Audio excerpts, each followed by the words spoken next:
for the next Undertale stream, continuing off from where we were last time.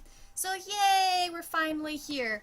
I did an earlier stream today with a music composition stream. During that I changed a lot of my audio settings, so please let me know if for any very bizarre reason you do not hear my voice right now or see anything. I believe everything should be okay. I did a check before I started this stream, but just in case, I know that technology can be obnoxious sometimes, so there we go. Hopefully this all works just fine. So yeah, if that is the case, then we can continue forward. To do a recapitulation about what happened last, we walked through the core, which is right here, and then went past Metaton, a robot who happened to have a second human-like form. We beat Metaton, the star, and so forth. So yeah, woohoo! And hello there, Ginger Hansel, it's good to see you, and I'm glad that, well, I'm not glad that you got scared by the ad, but I'm happy to see you, but I'm sorry that the ad scared you. The advertisements on Twitch can be a little bit obnoxious, loud, annoying, choose your pick of words. So yeah, that's the quick recapitulation about what happened, and now we are in the castle.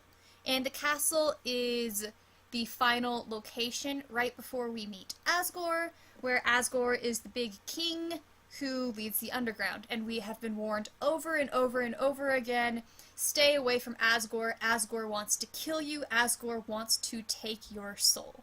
So, yikes. And we're walking straight into it, because Asgore is guarding the barrier, and the barrier is the only way to leave the underground. So yeah, that is it. There are several other things that we can do in this game, so I might wait until we get to the next moment, because I know there are some people who are going to be on the stream tonight, or should be on the stream tonight. And we're about to get to the most emotional segment of the game. So I can fill out and do a slightly less emotional segment, or I can go straight forward and do the part that made me cry 4 times in a row. So, yeah. We can decide. You let me know if I should proceed forward or if I should give just a few more minutes waiting to see if other people want to hit the start of the stream, since we are going to be doing the most monumental part. In my personal opinion, one of the most monumental moments of the game. So yeah, here's my little cutesy Steve pacing. Actually, we should probably do... Yeah, we need to move some things over. Hello, Jayla, it's good to see you. Glad to see you hop in. I am going to move some of my items over to the other side, because that seems like a smart idea. Ooh, crap. We actually want this over. And ice cream isn't that good, so let's do the cinnamon bun. And the spider donut, whatnot. Okay, there we go. So, I hope that you brought your tissues. Well, maybe you guys won't cry. It's more impacting when you play the game yourself, but I've cried. I don't think I will anymore, but we'll see. Here we go. J-Law, as long as the snowman piece isn't eaten. I have eaten the snowman piece before, but let's not eat the snowman. We told the snowman that we would take them to a faraway location, so let's not eat that piece. Ginger Hansel, hot dog, ... reminds me of bees, ? Yeah, well, the hot dog isn't actually a hot dog. If we learn about the hot dog, it's actually made of something called a water sausage. So, it's not actually a hot dog, because it's a water sausage. So that's where the question mark comes from. Which is sort of funny. It's proof that Sans is taking cooking lessons from Toriel. Alright, here we go. I'm stealing myself. I'm not crying yet. I'm not crying yet. Alright. Here we are. Hello. New home. Ha ha ha. Ginger Han Solo, you were at this stream when we were at Toriel's house, right? So, does this house look familiar to you in any way, shape, or form? Alright, here we go, here we go. The house. The way is blocked by 2 padlocks. Howdy! I'm in the garden. If you have anything you need to get off your chest, please don't hesitate to come. The keys are in the kitchen in the hallway. Talk about nice, tight security here, right? Alright, I'm going to... Since we're here, do you guys want me to go through all the different items of the house? Some of the items of the house are sort of special and meaningful, although it does slightly disrupt the narrative that we're gonna get. Golden flower. Here, let's look at these things. Books on how to make tea, of course there are.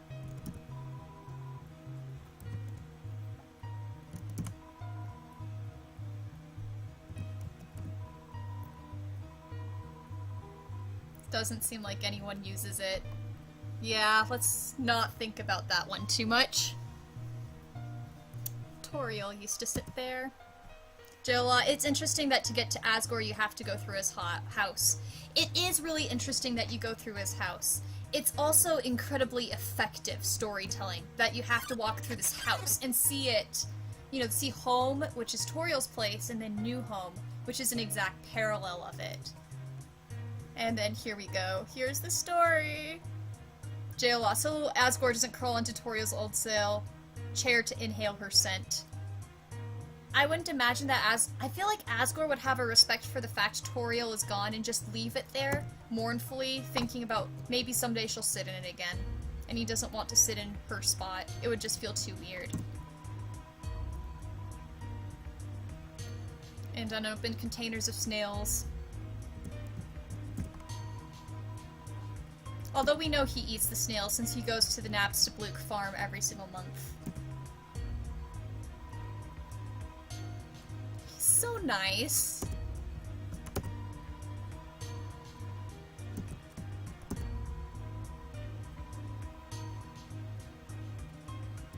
Jill, he keeps her favorite food, snails. He does. And he tries to cook her food. Which is sort of sad, because see, crumpled up recipes for butterscotch pie could either be her recipes, or that he's thrown away, in which case that's interesting. Or it could be the fact he's trying to recreate her pie and he's throwing away failed attempts of her recipe. Either way, though. Ginger Han Solo, I'm also making noms at the same time, so I'll not be able to participate. That's fine. Just make sure that you are reading the words on the screen that you see, like, right now, because this narrative is powerful. So, JLA says you think he was trying to replicate it. I do too. That's my impression, is that, Asgore was trying to replicate Toriel's recipe. It just seems more like him. He's not angry that Toriel's gone. He just wants her back so much.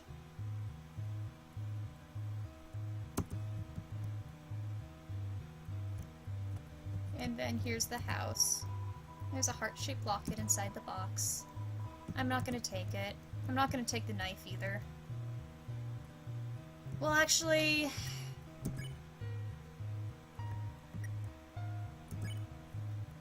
my armor is... the weapon is the ballet shoes. I guess I'll get... I guess I'll, grab the knife. Just, it makes the fighting a little bit easier. I'll take it. Got the worn dagger. Item. Use.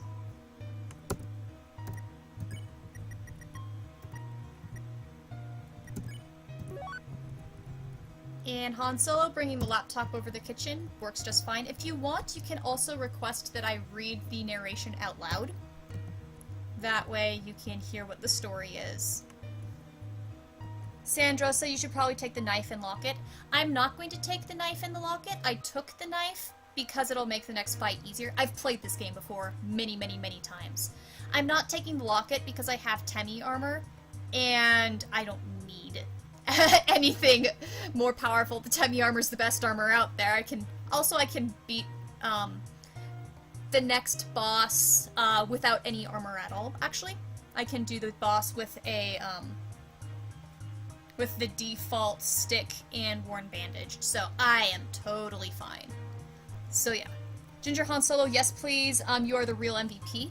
Okay, if that's the case, Han Solo, I'm going to restart the story actually for you so that I can read it out loud from the start because we missed the very beginning. So I'll read it out loud to you. So let's sneak out and read it again, since I know you haven't played the game before.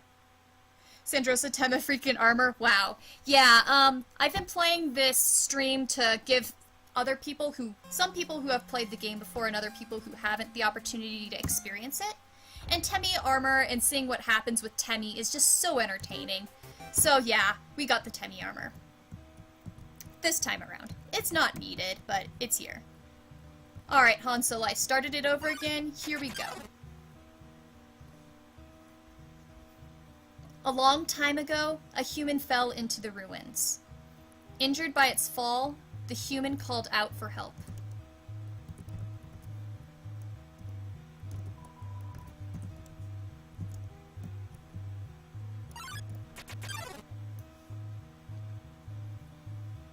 Asriel, the king's son, heard the human's call. He brought the human back to the castle. And JLoff, thanks. I think I might have heard that video, though. I think I've already heard it.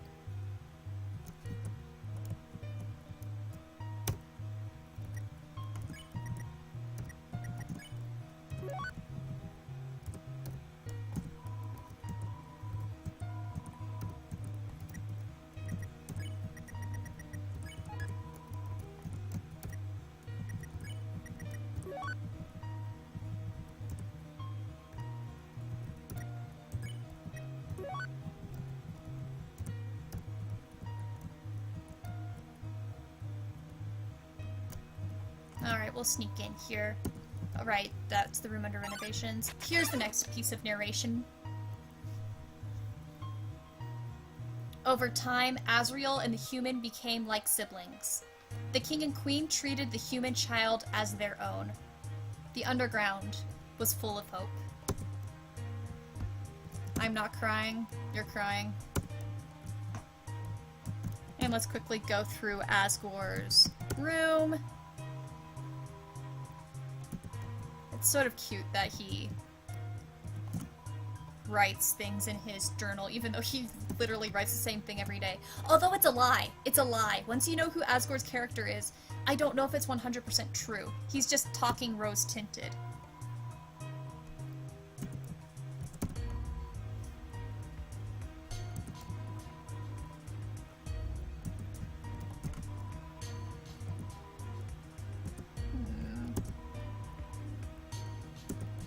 Here we go.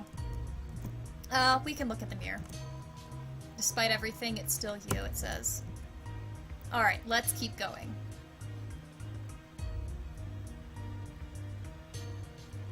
Oh, I didn't do everything in the kids' room. Whatever. Just so that you guys can see it.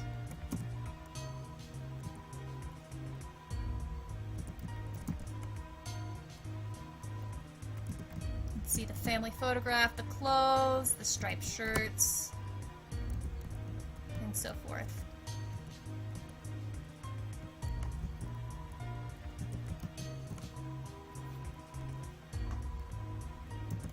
Okay, here we go.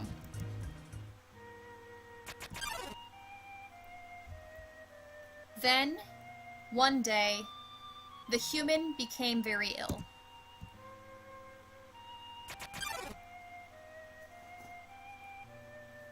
The sick human had only one request, to see the flowers from their village. but there was nothing we could do. Hi, Minty! Glad that you're here, and you're right in the middle of the feels section, so congratulations for coming in during the feels. To keep on reading it out loud, the next day, the human died. Nice, happy, uplifting story. But it gets better. Asriel, racked with grief, absorbed the human soul. He transformed into a being with incredible power.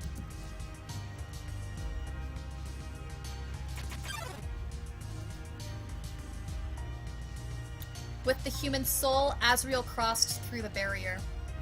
He carried the human's body into the sunset, back to the village of the humans.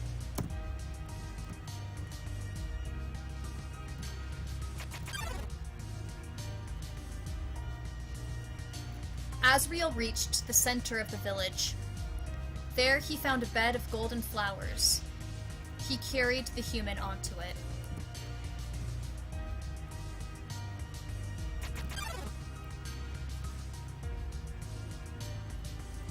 Suddenly, screams rang out.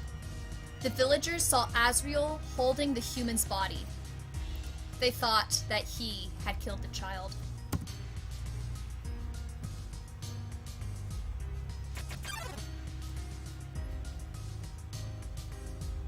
The humans attacked him with everything they had. He was struck with blow after blow. Asriel had the power to destroy them all.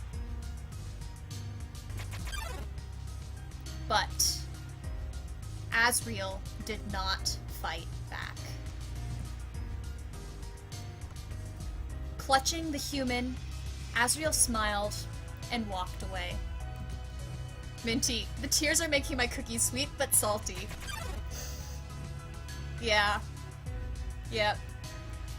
This is going to be salt water soon, too. Wounded, Asriel stumbled home. He entered the castle and collapsed. His dust spread across the garden.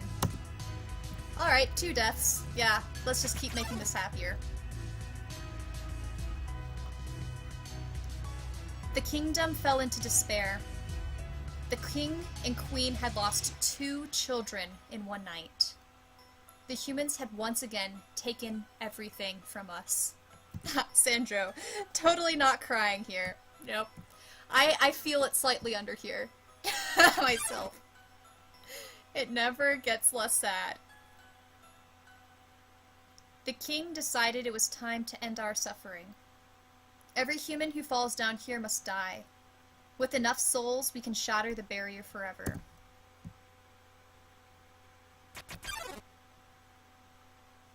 It's not long now.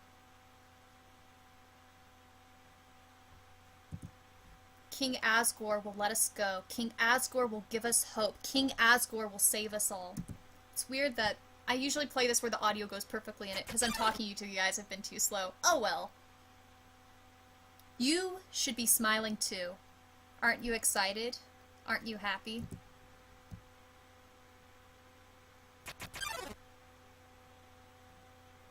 You're going to be free. Alright, there we go. There's the big sad story of the day. Ginger Han Solo, this is so sad and messed up, isn't it? Yeah, it's really messed up. This whole war between the humans and the monsters. Oh, there goes 2 children. Great. Great. 2 children just needlessly die. Woohoo. Alright. So, with that being said, I'll go through this next section. I won't read the... I guess I can read this part out loud for you too, Ginger Han Solo, since this is important. I will say, though, that lowercase and uppercase are sort of important in this next section, so it would be better to see it with your own eyes. Here we go.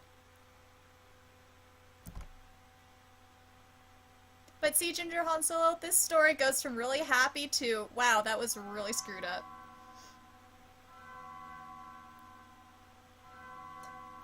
Hello. Long time no see. So you finally made it. The end of your journey is at hand. In a few moments, you will meet the king. Together, you will determine the future of this world. That's then. Now, you will be judged. You will be judged for your every action. You will be judged for every EXP you've earned. What's EXP? It's an acronym. So, Ginger Han Solo, I know you don't play too many games, but I'm sure that you're familiar with the fact that EXP usually refers to experience points in things like video games and Dungeons and Dragons and some tabletop things. So yeah. Minty, Ginger Han Solo hasn't seen this yet. Nope. Although Han Solo has been coming in and out of the stream, so I don't know how much you actually understand Han Solo. Ginger Han Solo, you will rule the galaxy as father and son. Oh. Haha. Alright, so anyway, continuing on with EXP, and it's an acronym. Ready? Here comes the plot twist! It stands for Execution Points. A way of quantifying the pain you have inflicted on others. When you kill someone, your EXP increases. When you have enough EXP, your love increases. Love is L-O-V-E capitalized. Love, too, is an acronym. It stands for Level of Violence. A way of measuring someone's capacity to hurt. The more you kill, the easier it becomes to distance yourself. The more you distance yourself, the less you will hurt. The more easily you can bring yourself to hurt others. JLoss says this ruins all other RPG games with EXP and levels. It totally does, and that's why I love this plot twist so much. I remember the first time I read it, there was just this sinking ugh inside me, because it's totally the opposite of what you want in any other game. And there we go, now we see Sans' face. But you never never gained any love. Yeah, sure, Haddock, stumble through like the most important series of dialogue of the game. Of course, that doesn't mean you're completely innocent or naive. Just that you kept a certain tenderness in your heart. No matter the struggles or hardships you faced, you strived to do the right thing. You refused to hurt anyone. Even when you ran away, you did it with a smile. You never gained L-O-V-E, but you gained love. Does that make sense? Maybe not. Now, you're about to face the greatest challenge of your entire journey. Your actions here will determine the fate of the entire world. If you refuse to fight, Asgore will take your soul and destroy humanity. But if you kill Asgore and go home, monsters will remain trapped underground. What will you do? No-win scenario. Kobayashi Maru! JLaw asks, are you going to reset? Yes. Let's do the reset. Unless you guys want to continue on with the story, I figured we could do the resets and figure out both Sans' backstory and Mettaton's backstory in a single hit. I thought that people could have fun with that. I know that some people have probably seen videos of this before. It's always fun to play it, though, and for people who haven't seen it before, it's a cool little thing, even if it detracts from the momentum of the story that we're currently going through. It does detract from the momentum we're currently at, story-wise, but oh well.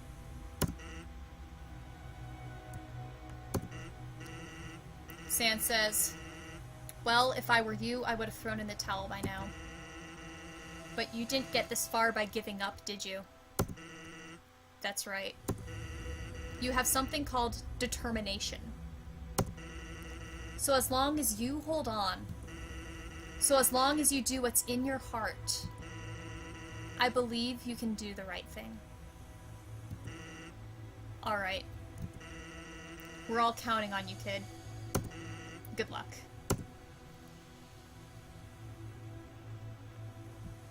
JLaw, we need the AU where Sans has the power to save and reset.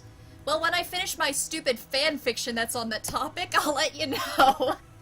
The fanfiction about Sans being able to save and reset is planned to be about 300,000 words long. I'm currently about 50,000 words, so I'm halfway through part 1 of 3. It's pretty crazy. Alright. Oh crap, I should have saved before I did this. Oh well, I'm an idiot. Okay guys, shall we do the Sans key thing? This is a fun little thing. Alright, you have to exit out of the game, and you have to return to the game several times. Oops, and I pushed the wrong button. One moment. Okay, open up Undertale, not another video game. There we go.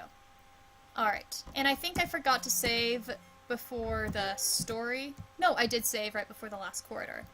Hey, Turnpike Ghost! Woohoo! Glad to see an ecstatic yes. Alright, here we go. And we run into Sans again. So for people who might be slightly confused, I saved right before I talked to Sans, and then I left. And now I'm going to talk to Sans again. And it's going to look like the same dialogue is appearing for a while, so I'll skip through it somewhat quickly. If you notice, this is all the same from the last time. You will be judged, blah da da da da. We explain the EXP and love again. Da da da da dum. As cool as this is, we don't need to read it 200 times. And then Sans saying the cool thing. Such a cool stuff. You refuse to hurt anyone. Da da da da da. You're going to face the greatest journey. Still going through all that. Determine the fate of the entire world. Thank you so much for, you know, putting pressure on my life. Okay, you have something called determination, which you would only know if you worked with Alphys in the present day. Anyway,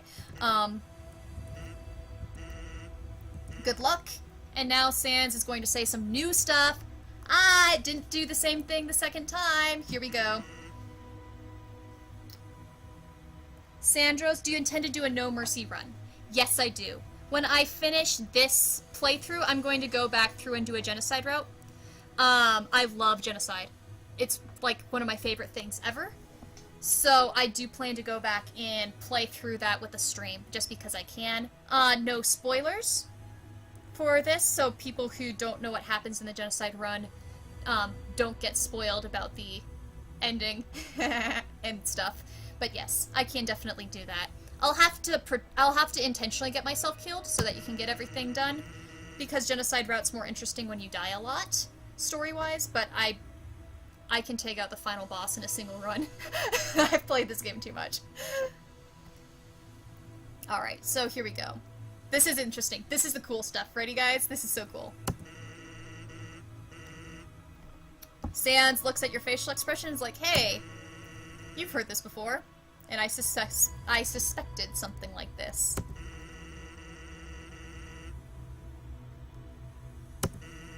Turnpike Ghost says same here. Alright, high five. You're awesome. It's just way too much fun. Alright.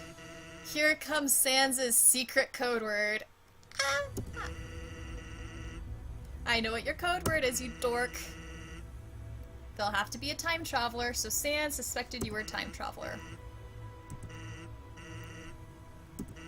And then he whispers it to us. Alright guys, now we have to exit out of the game again, because Sans is a poo butt, and go through the same talk, and yet again have something different happen. Here we go. I'm quite amazed that Toby Fox expected people to figure this out.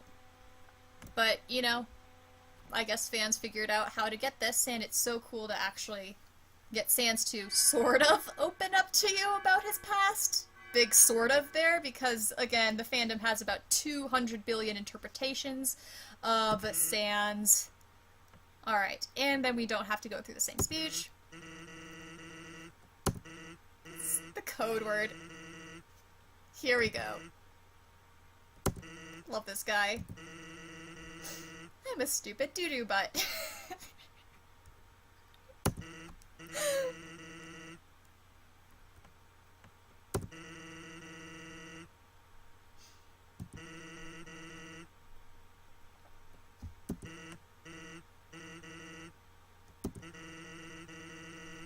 Here goes the secret cupboard.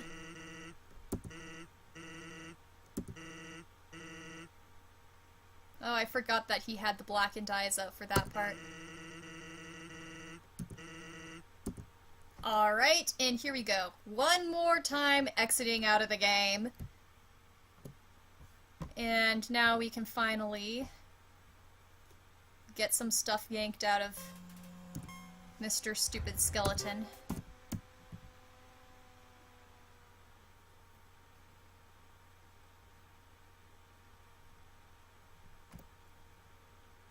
And I always have a... Okay. J-Law, Haddock is the king of no mercy runs. I don't know if I would call me the king of it, but I'm someone who has a little bit too much pleasure thinking about the genocide routes and what happens in the genocide route and playing it. I do have a genocide route eraser, so that it erases the effects of the genocide route, so when we finish the pacifist ending, we won't have the polluted ending, for people who know about that. So, I did erase it, so we should see the clean ending at the end with this playthrough, before I go and mess everything up again.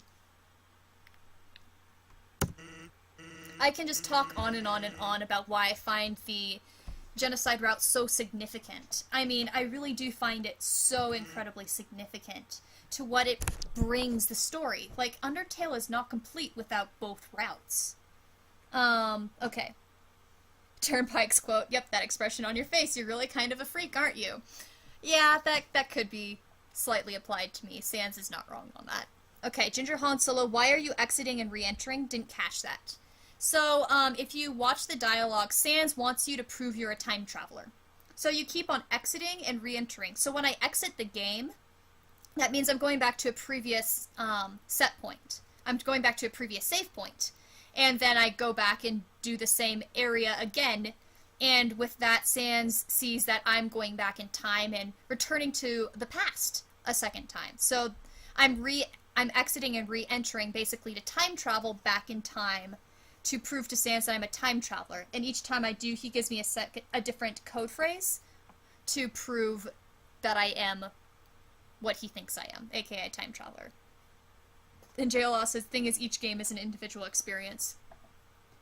It is, but, you know, there's also just the overarching experience of what all the different routes bring together is really meaningful. It's so cool. Okay, Ginger Han Solo gave me the thumbs up emoji. Great. So that means I must not have completely given a train wreck of an explanation. And there's Sans's great code phrase number 2. Jola, you say I couldn't do it the other route. I know a lot of people who can't do the other route, and I can understand why. I will say that when I play it, I do the exact thing that Sans talks about in this section right here, where Sans says the higher your love increases, the more capability you have to hurt, the more distanced you are, and the more easy it is for you to keep on hurting. Yes, so for when I play the genocide route, which is the other route, yes, Turnpike, I can do it because you do feel yourself starting to get distanced. So by the time that I beat the final boss, who by the way is my favorite character, I wasn't sad. I pumped my fist in the air and screamed, yes, yes, fuck yes, at 1:30 in the morning, remembered, oh yeah, I live in an apartment, and then tried to shut myself up. So, it's only after the fact, like about 24 hours after you play the genocide route, that it just sort of hits you what the story entails, and every single meaning that it has in it. So, Jayla, on my computer, I want them to have a happy ending. You're so cute. I am a mean, nasty person, but I give them the happy ending just as often as I give them the unhappy ending.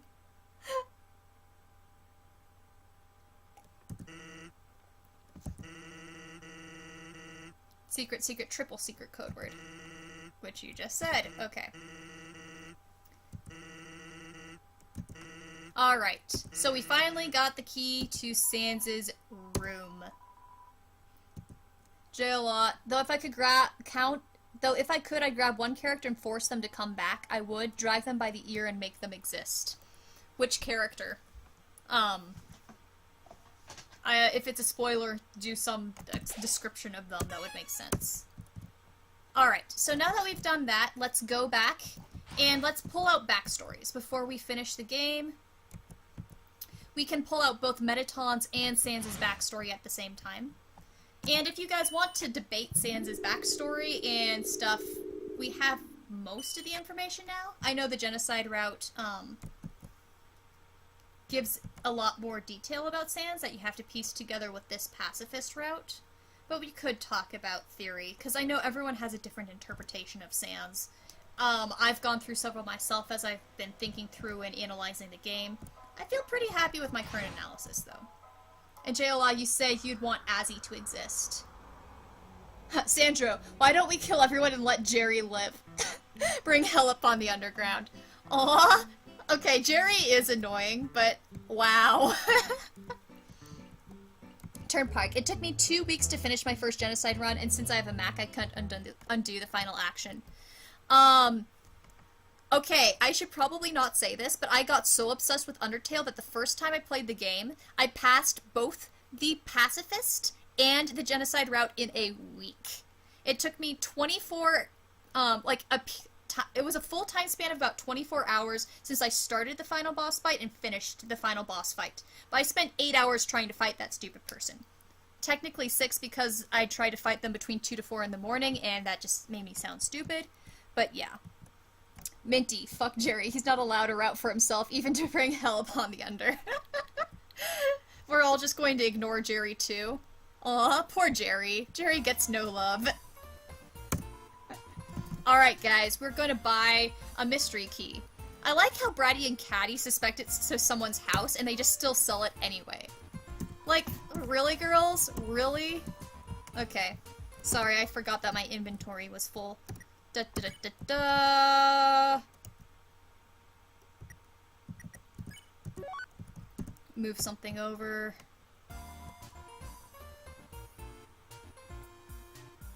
Minty, funny, Jerry is canonly the only monster who doesn't care about the human. I'd be interested to hear why you say that.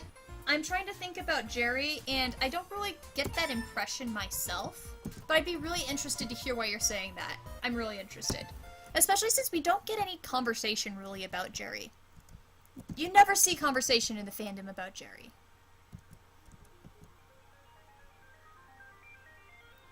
Alright, so I've got a mysterious key. And I will show you guys... Actually, I'm carrying several keys now. So I'm carrying the key to Sans' room, and I'm carrying the key to Mettaton's old house.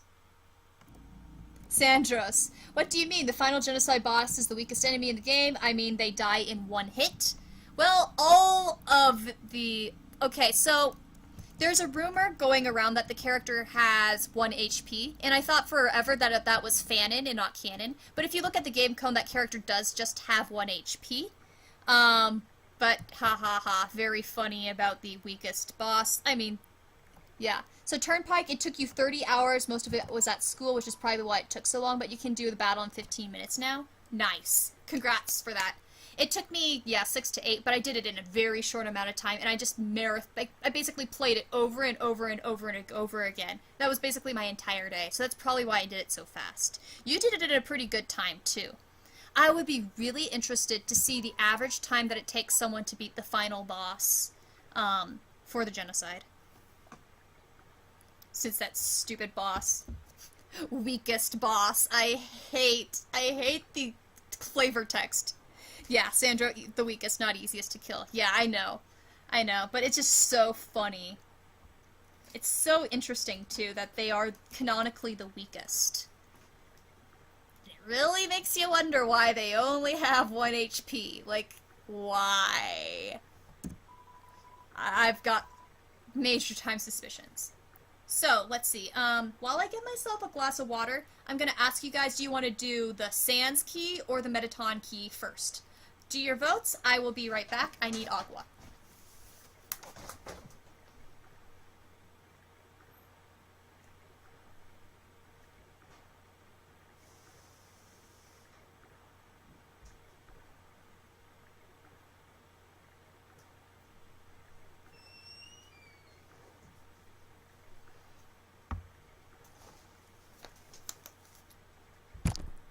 Ginger Han Solo, food prep is done. Time to do the dishes. Yay! Congrats for the food prep. You're making me hungry now. And I just ate, so that's bad. Okay, Sandros, you're voting Sansthi. Let the theories begin. Ah, I like you. I like you. Let's let the theories begin. And whenever we have to mention information about Sans from the genocide route, we can do it in a vague way to not spoil Ginger. Okay, so, Ginger Han Solo is also voting Sans. Alright, you know what, guys? I'm voting Sans, too. We're going to Snowdin. Snowdin time! Awesome. Thanks, Turnpike Coast. I'll do my best to stay hydrated. Agua.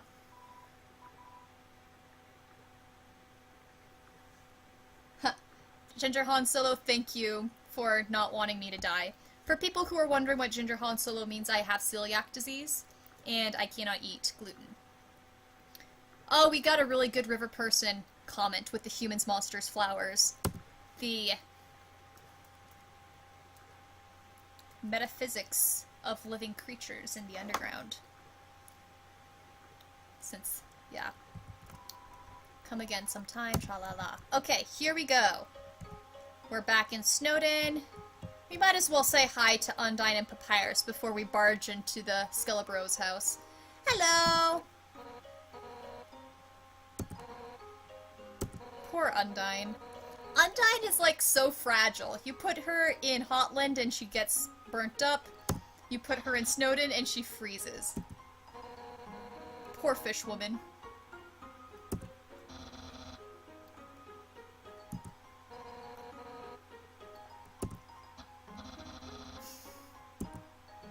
I love you guys. Oh, this is a real... Speaking of Sans theory, this is actually, slightly important. Okay, Minty. Okay, I found it. Toby said that Jerry was the only monster that was bad and not good. That's what I meant. Interesting. I forgot that Toby said that. Wasn't... Toby is a troll, though. Are you sure Toby meant that? Minty, oh my god, the purest babes, there they are. They are the purest. Poor lesbian fish just can't live anywhere. But she visits Snowdin, and but Undyne visits Snowdin anyway because she cares about Papyrus. Alright, so, here we go. Sans Theory Part 1, I feel like this tiny bit of information is important. Sans pays for the rent. And notice that Undyne is Sans' boss. Undyne is Sans' boss. I can prove that to you by actually going to the next room and having the Undyne phone call come in.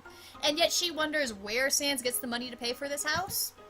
Because he gets the money elsewhere, elsewhere, elsewhere. He totally does. Just saying.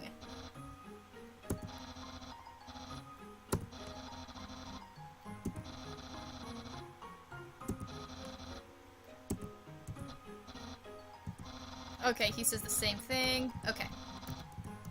Actually, just for laughs' sake, since we're so close, let's do that phone call. There's so many hilarious Papyrus Undyne phone calls. Like, this room is funny, too. But yeah. Minty, don't know, as he said Toby is a troll, he could have just been picking on Jerry. But you're supposed to pick on, is it my Gosp? Isn't that the one you're supposed to be picking on? I'm just joking, but yeah, who knows. Alright, here's the phone call. This is a good phone call. Ginger Han Solo, who is Jerry? Sorry, I'm like super out of the loop. You're not very out of the loop. Jerry is just one NPC that rarely appears in an encounter. Basically, Jerry is a monster that none of the other monsters want to hang out with. Jerry's just annoying, basically. Turnpike Ghost. Well, that's one way to interpret how Sans gets the money. Although, you know, Toby Fox did say that Sans wouldn't go banging around, so he's too lazy too.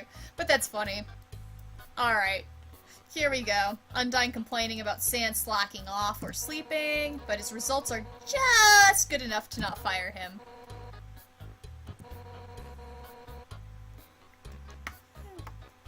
Cracks me up so much. Alright, these are actually good phone calls for learning a little bit more about Sans. just scraping by the bare minimum every time. I guess it's a kind of impressive. Alright. And I have talked about my sans theories on Tumblr too, and feel free to talk with me on Tumblr. Like, Tumblr is a good place to have dialogue about these things, and I want to have more conversations and dialogues and debates on Tumblr about Undertale with friends. If people are ever interested, I would love to keep talking about it. And Minty, thanks for putting in the Undertale wiki. I should read the Jerry Undertale wiki. Alright, here we go. Sans' room. Here we go. Best thing ever. Turnpike Ghost says Sans is me. Oh, I understand. I am so Sans-like too. It's slightly scary. Let's not get started on that. Yay! Yay for Sans people. Woo! Alright. Go through Sans' stupid room. I love this guy so much. Turnpike Ghost. Hey, Neats. What's your Tumblr? I will type it in the chat so that you can know what the URL is.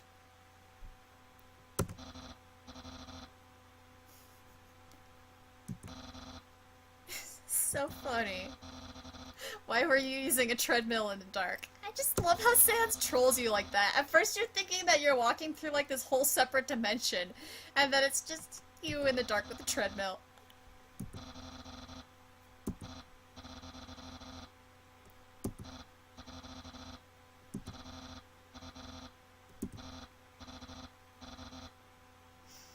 Oh man, I love you, Papyrus. Alright, now I'll type in... That's my URL, it's Left-Handed Sans, or specifically it would be lefthandedsans.tumblr.com.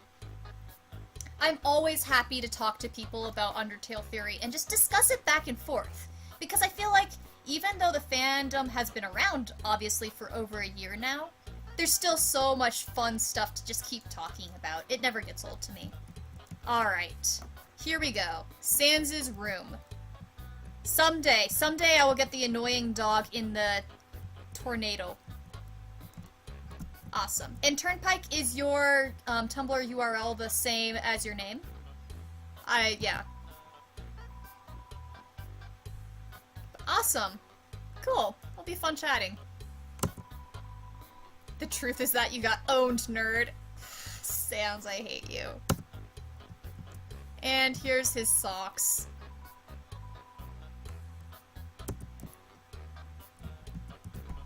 So, for some people who are interested in stupid, completely unuseful facts, the annoying dog that plagues Papyrus a lot sometimes is found in the tornado of trash.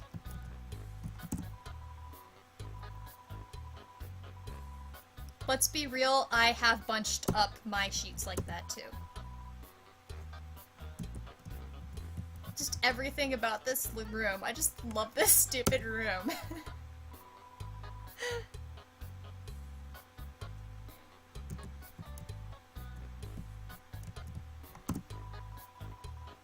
Inside the drawer is the silver key. You put it on your keychain. Okay. As a musician, I sort of cry thinking about the fact that trombones are shoved in haphazardly, but also as a musician, the fact that Sans owns multiple trombones makes me very happy. And this is my favorite bit of dialogue in the room is what comes next, is when you select the lamp, you get this thing, and this just cracks me up. It just is the epitome of laziness, and I love it.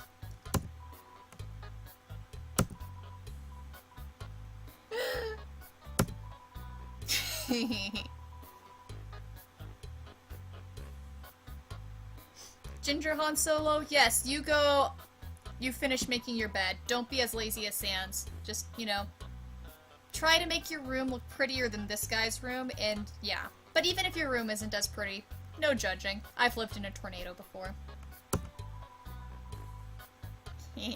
Okay, we did the lamp thing. So there's one more step about Sans' backstory. If you notice, you don't really get much in Sans' room. But it's in Sans' workshop behind the house that things start to get interesting. So here we go. Sneaky sneak. Sneaky sneak sneak sneak.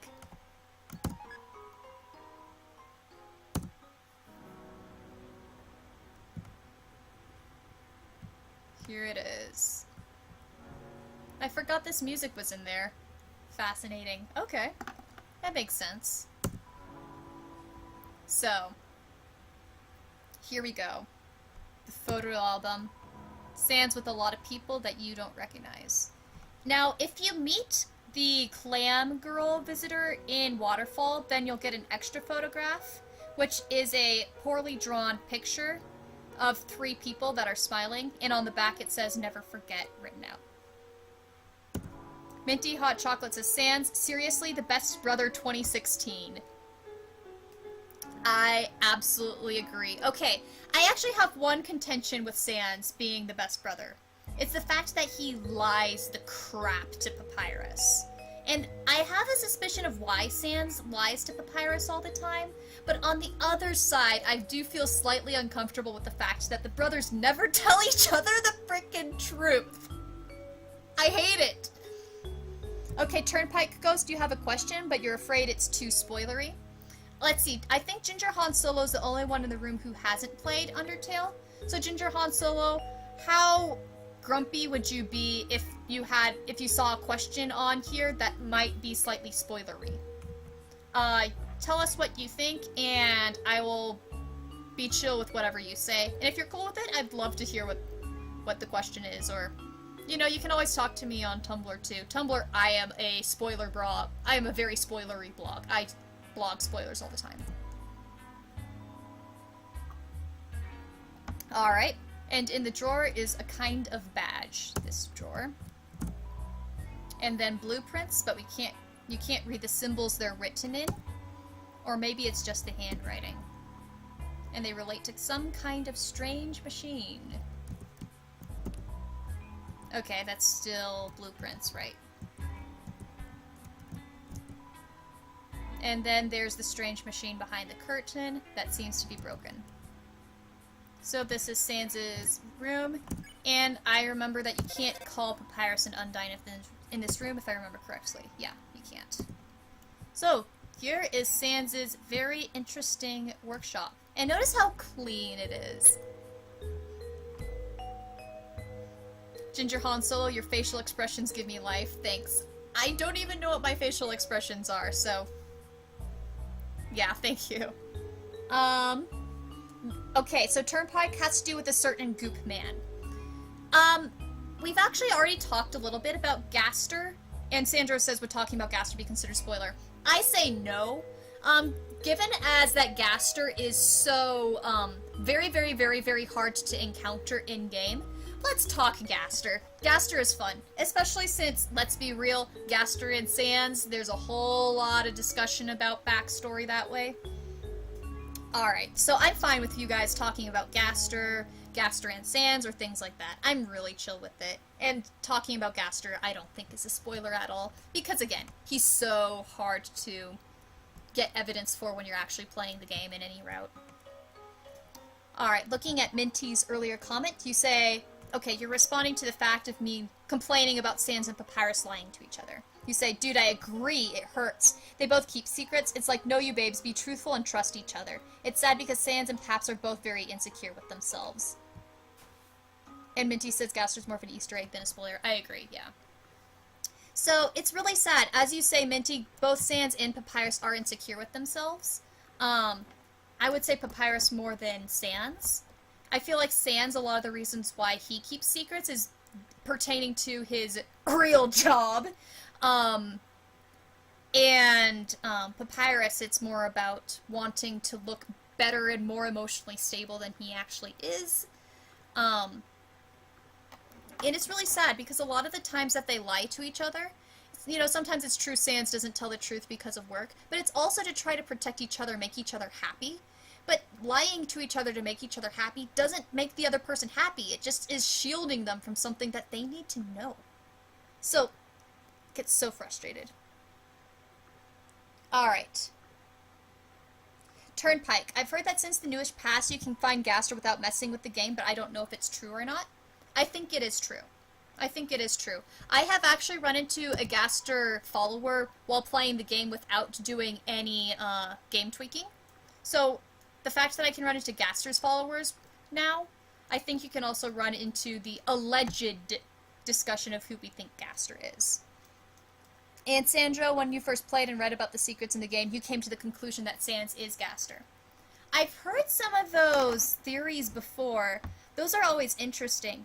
I've personally found that I think that Sans and Gaster are separate people. But it's a really interesting idea. I feel like Sans and Gaster are connected in the past, though. I really do feel like Sans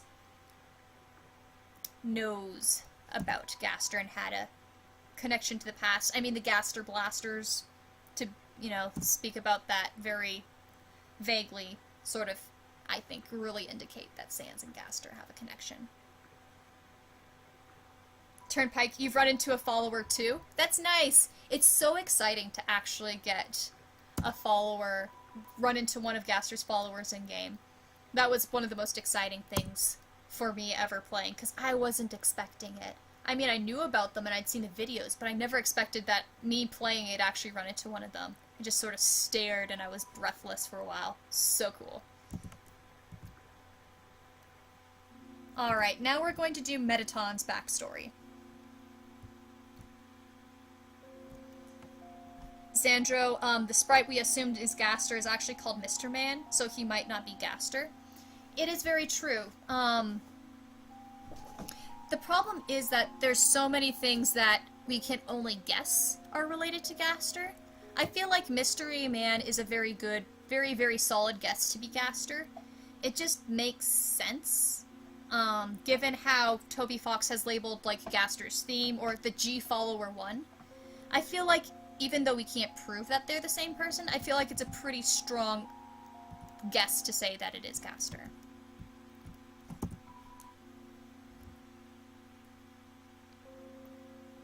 Alright, so here's the Mettaton backstory. I need to use the key that Bratty and Caddy gave me.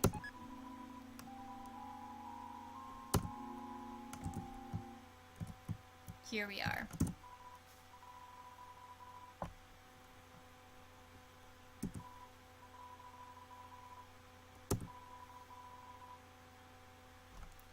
Okay, Minty says, I'd like to think that Paps and Sans are Gaster's soul and that the two split halves of it, Sans being the left side, logical, academic, analytical, and Paps the right side, artsy, emotional, creative. That's a really common theory, and I've seen a lot of people gravitate towards it. I'll admit I myself don't prescribe to it. I feel like... I feel like Gaster did split apart, but the fact that there's that one Gaster's follower who says they're holding a piece of Gaster... They're holding a piece of Gaster, not who someone else has become. I feel like the idea of Gaster shattering across space and time implies that Gaster couldn't have shattered into, say, two people, because that wouldn't be throughout space and time. But that's just the way that I look at the text, and why I don't really prescribe to the idea of the two split halves. But I know that's a really popular one, and lots of people are really excited to talk about that one. See a whole lot of the Gaster split into two. I see a whole lot of the Gaster being a father to Sans and Papyrus. That's a really common theory, too. Yeah, there's a whole lot of interesting ones. Sandro says that's a good theory. I just think that's stretching a bit. Yeah, so for me, I also think that it's not the case, just because, well, as I was quoting, it's described that Gaster shatters across space and time. So, yeah. Ginger Han Solo, I think I just need to play this game myself. I'm having a hard time keeping up. I would really encourage you to play the game yourself. It's a lot more emotionally impacting anyway to actually play it. You will be able to play Undertale probably for very cheap soon. Steam has a really big Black Friday sale, so if you wait for Black Friday, you'll probably be able to buy Undertale for like $5. Minty chocolate. True, I also like the hand plates one because, you know, hand plates. I love hand plates too. I love hand plates so much. Okay, so the funny thing with hand plates is it prescribes to a lot of theories that I usually don't gravitate to. I usually don't like the idea of Gaster being abusive. I don't like the idea of Gaster creating sands and papyrus.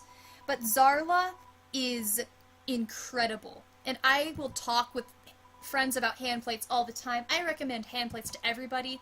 It gets at the emotional essence that I absolutely adore in a story. Hand plates is one of my favorite things about the Undertale fandom. Hello, Dragon Pride! It's wonderful to see you. Oh, also, one more thing for you, Ginger Han Solo. I know it might be a little hard to keep up with some things. Also, the things that we're talking about in this chat right now are stuff that you actually don't really get in the game itself. Talking about Gaster is sort of like the Undertale fandom upper end. Like, you really, really, really, really have to know the game to know who Gaster is at all. So we are also, admittedly, I'm sorry, talking about things that are just by nature in the lore a little bit out there.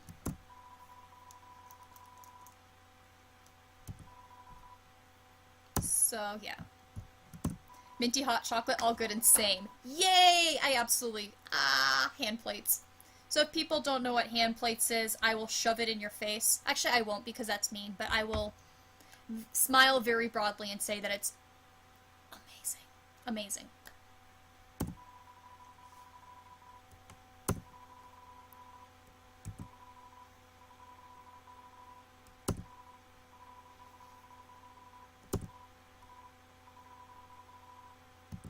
Alright, so if people need to does anybody need me to explain what we just saw on screen with Mettaton's backstory?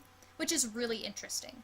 I know I ranted a little bit about Alphys being a fraud in some senses because she didn't actually create Mettaton, but if people need me to explain what just happened on screen and what we just read, let me know. But it's really interesting. Really interesting.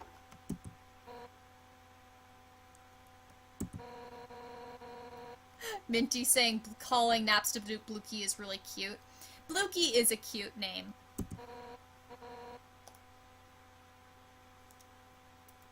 Haha, nice pun, Dragon Pride.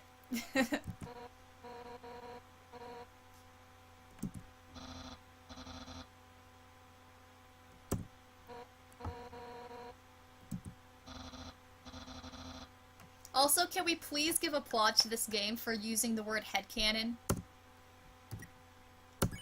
I'm just so happy that the word headcanon actually exists in there. JLA Hapstabluke, I love that.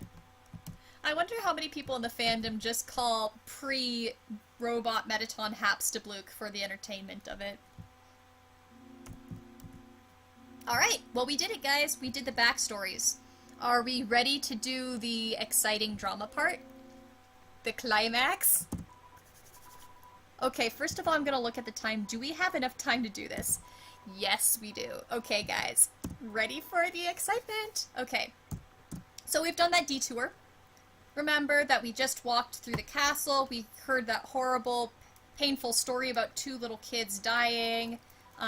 We learned via Sans that we're going to meet with the king and decide the fate of humanity and monsters. So this is where we are at. And now it is time to meet the king. Okay, I have to applaud with the puns that are going on in the chat right now. Minty, everyone just needs to clap for Papyrus, and Dragon Pride says Papyrus. You are a good person. You are a good person.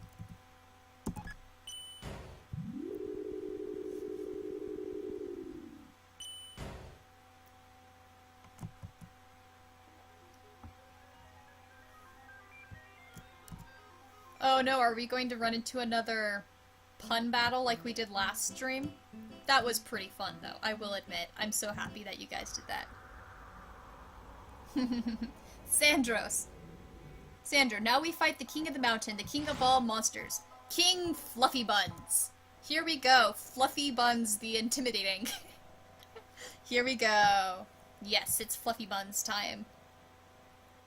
Poor Asgore. Such a great nickname, though.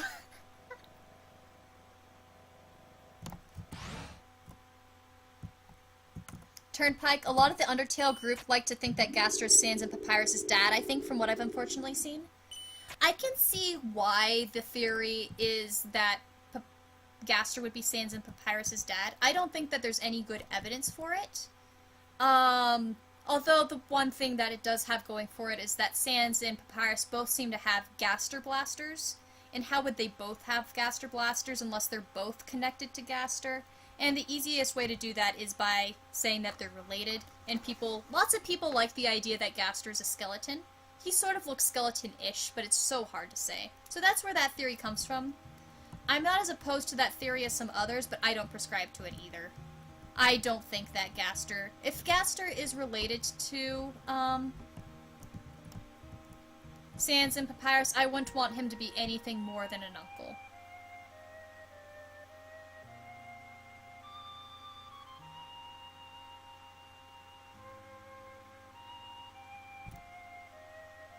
Alright. Here we go.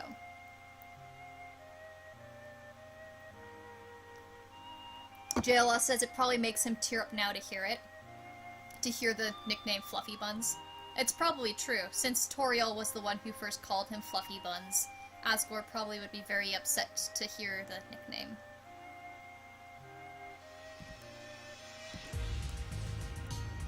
Alright guys, here we are. It's time to talk to Asgore.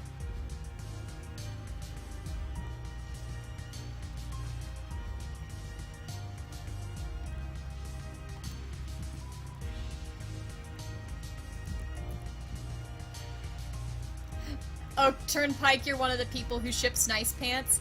I found that fascinating that lots of people ship those too. I mean, you never see them actually meet each other.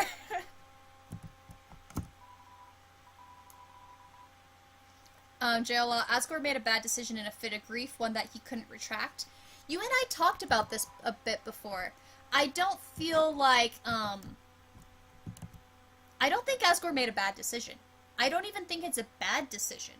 Asgore made a decision that actually has a whole lot of logic and sense. Alright, we're getting more Nice Pants talk.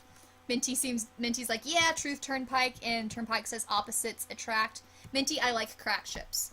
I will admit myself, I do find something appealing about Nice Pants, even though it's not my thing. Really good art comes out of it. And the fact that Burger Pants, who's just always like, my life is horrible, and then Nice Cream Guy who's like, la! It's sort of entertaining in its own way.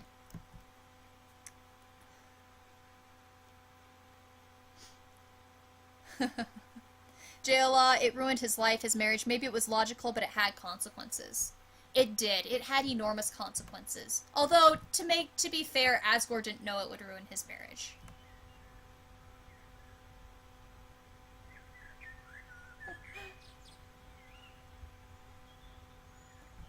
And here he is. But still, Asgore's position, like, it's interesting. There was no good route for him to take. And I understand that. Asgore really didn't have a very good, route to take. Joa, you're right that he does know Tori, but I don't know, I feel like Asgore was sandwiched in a place where there was no right choice to make.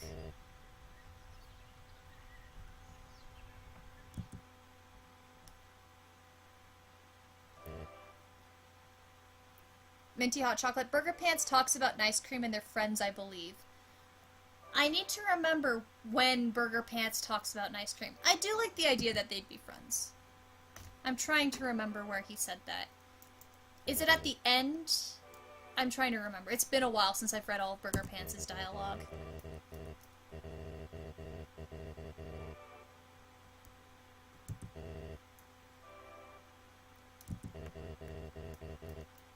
Aw, poor Asgore. I just want to hug you.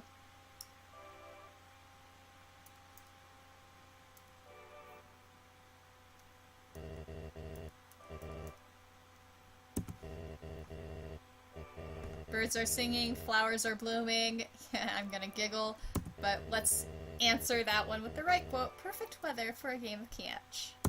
Yep. And Asgore wears the winged circle on his chest. Dragon Pride says we all do. Yeah, let's just get in a big group hug with Asgore and just hug the crap out of this poor guy. We say as he's about to kill us. Well, hopefully I don't die. We'll see. I do tend to sometimes die with this one. Sandro. Since we're talking ships, I don't get why people ship Metaton and Papyrus. So I do ask that we be very respectful of different ships, unless they're the, incest or, like, pedophile ships. I mean, don't be, like, nasty, but, like, I would say, you know, we can talk about disagreements about ships and so forth, but let's all try to be respectful about it. And your comment, you're totally respectful about it. But yeah, I will admit that I don't really get a lot of... I don't like Papiton either. I'm not a fan of that ship. I understand the, I think where it sort of comes from is the fact that Papyrus is a fan of Metaton. But yes, Minty, exactly what you say. I can't get on the Papiton ship either. It doesn't appeal to me. The personalities don't mash well. But, yeah, I mean, you know, people have fun with it. There's nothing wrong with that ship. But it's just... I don't understand it, I guess. Yeah. Yeah, so, yeah, I think we're all here together. We respect it, don't ship it. Yeah, that's the way to do it. Well, I'm glad that we're all on the same boat. We're all like, okay, this ship is out there, cool, but I don't feel like it has good chemistry. I'll just be honest, I don't feel like it has good chemistry.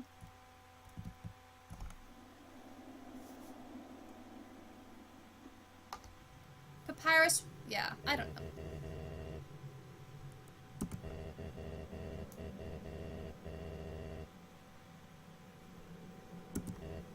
Here we go.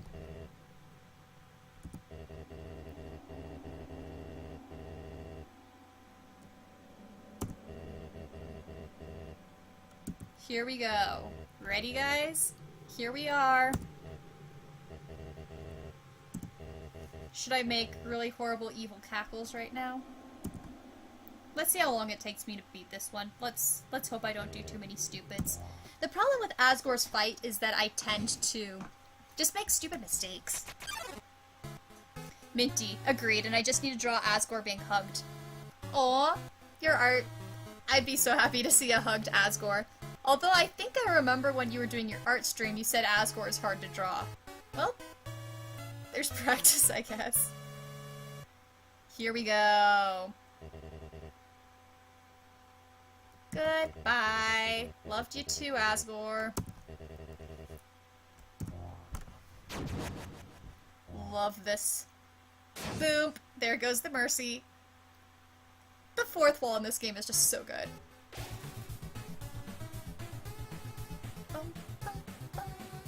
Turnpike, I'll have to look at that link when the gaming is done. That'll be fun. Thanks. Alright. Hello, Asgore.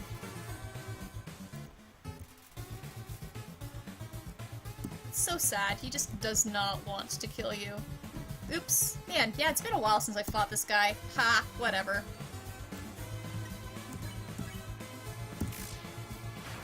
Sandro, I love everything about this fight. I do too, except I hate this attack. Yeah, look how good I'm doing. I'm wearing Temi armor. Why am I getting this? Oh, whatever. I don't really care.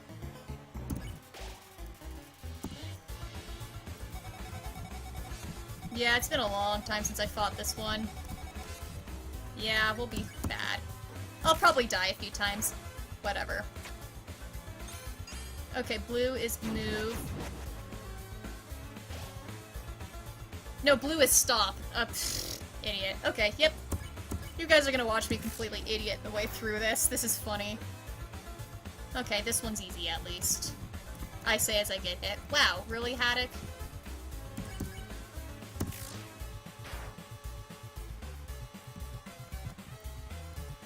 Okay, can we please talk about the visuals of Asgore's fight? Because this is just so beautiful.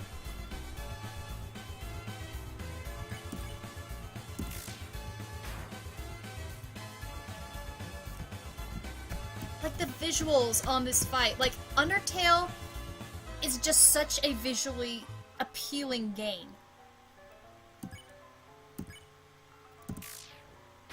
Huh. Okay.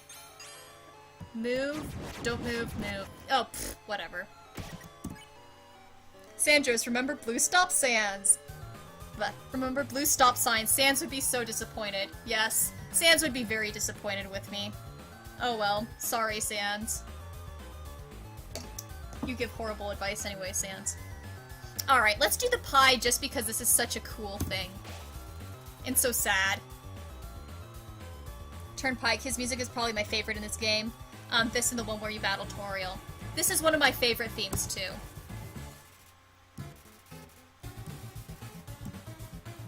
Oh, I hate this so much. Like, I visually just can't see this very well. And it's the one I always mess up on. Ba da da da da da.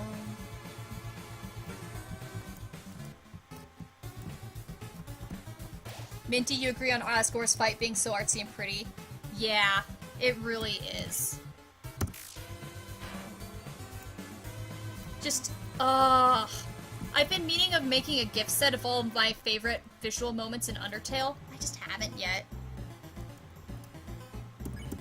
Oh well. Got a bunch of Temmies in this room? Okay. Move, don't move. Hey, look! I didn't get hit this time! Sans would be less disappointed at me.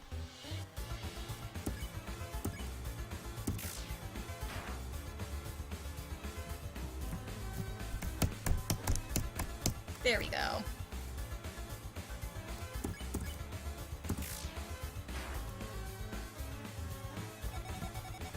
Okay, I'm not a big fan of these ones. Oops. Whatever.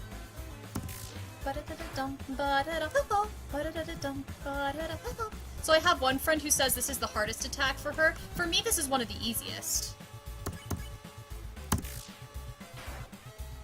Hey, I'm actually not doing too bad. Blue, don't move, move, move. Let's just do an item just in case, because we're doing really well on items. That way we don't have to keep on dying. On dying. That sounded like undying. Oops. Da -da -da -da -da. I love this music so much.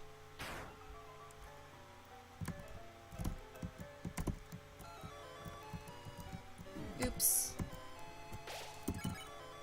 Man, his fight's so easy with Temmie armor. Look at this.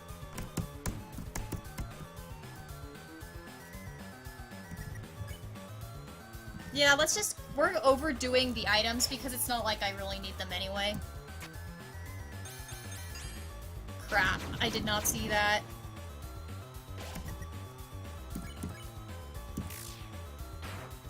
Huh.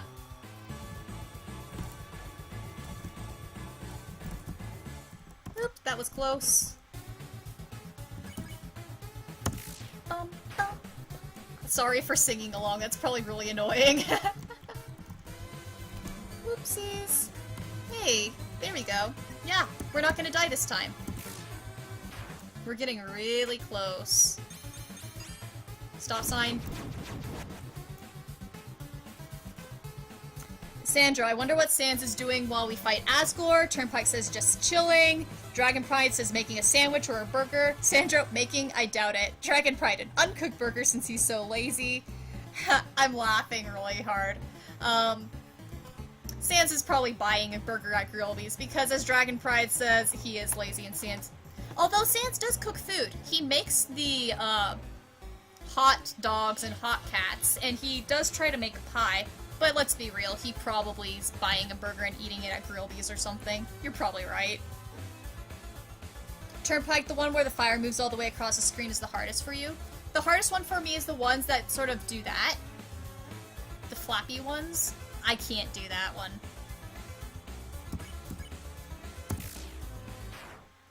There we go. Boom, and we hit him. Alright. Sorry guys, I need to do a quick restroom stop. I'll do that and then we get to the fun part. Sorry, I'll be right back. I just need also more water again. So yeah.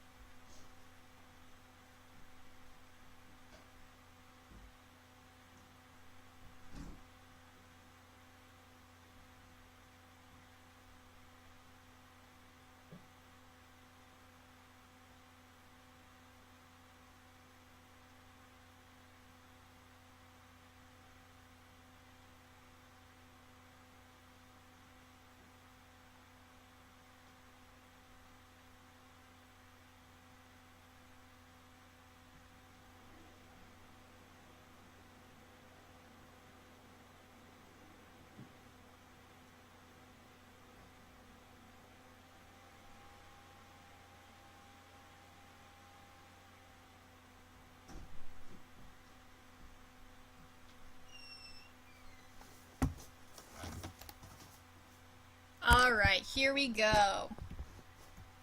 So, Ginger Han Solo, just so that you know, this next part of the game is the trippiest part of the game.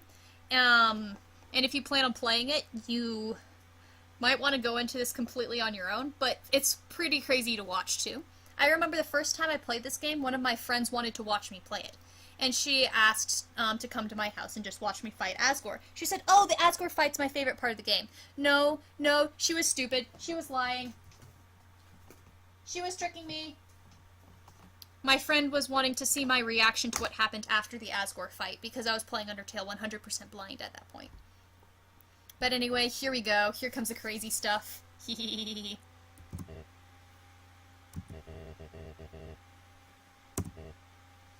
we go.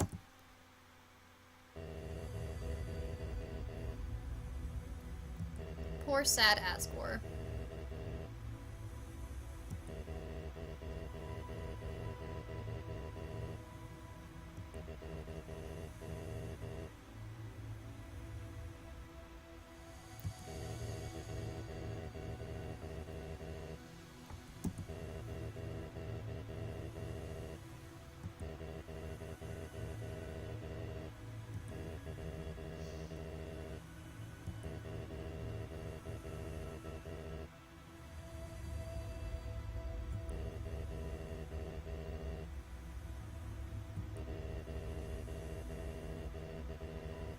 And there we get Asgore's really sad story.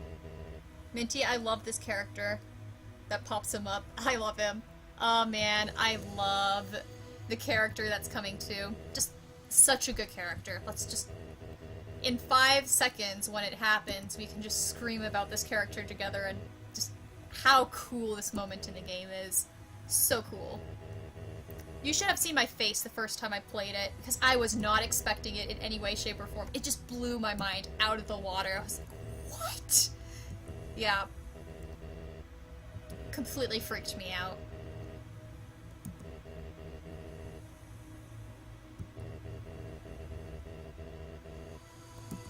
Alright, we're gonna mercy Asgore.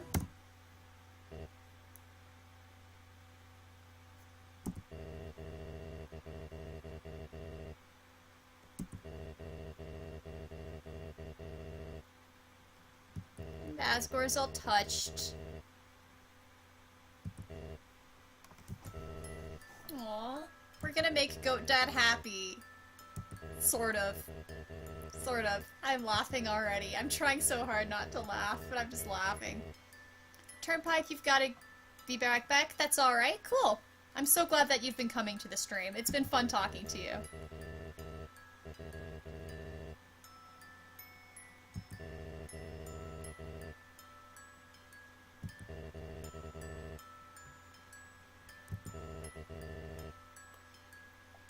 Asgore has such a deep wish to be with Toriel, despite the fact that it's sort of unrealistic. And here we go! We can no longer hug Asgore because Asgore is dead! Hello! I love you too, Flowey. So great. And here comes the game crash. freaking love his facial change throughout this thing as he says, "This kid will all be killed." Sandro says, "My favorite dialogue in the game is with Flowey when we kill Toriel, go back and spare.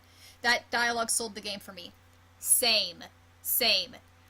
When I first played Undertale, I was playing it blind, except I had one friend who told me a little bit about that dialogue. And even though she told me about it, I still made the same mistake. And it's just so haunting, so creepy. When you accidentally kill Toriel, go back, kill her again, and because you're so not used to a game being able to save those temp files. That is just so cool. And here we go. This is like the coolest thing ever. I also love how you see Flowey tail on the top of the game. And then, when I first played this game, I was just, tried wandering around, and of course I couldn't find anything like this. But you go up. Okay, this is some of the best fourth wall ever, because the fourth wall is embedded within the lore of the game, and that's one thing that I love. Yeah, you can't do that. I was just curious. Okay. Ready? I love this so much. It's just so cool, and so freaky. Yes!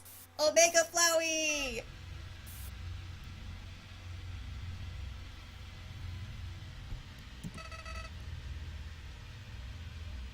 Dragon Pride, you're always free to, Skype me, since you know my Skype. Sandro says, "We're fighting a flower." Great deal. Oh, it's a great deal. We're fighting a freaky flower. Minty, the best battle is gonna be easy, because you know it's just a flower. That's so great. Right. I mean, Photoshop Flowey isn't hard to beat, but it's more psychological about the what the crap.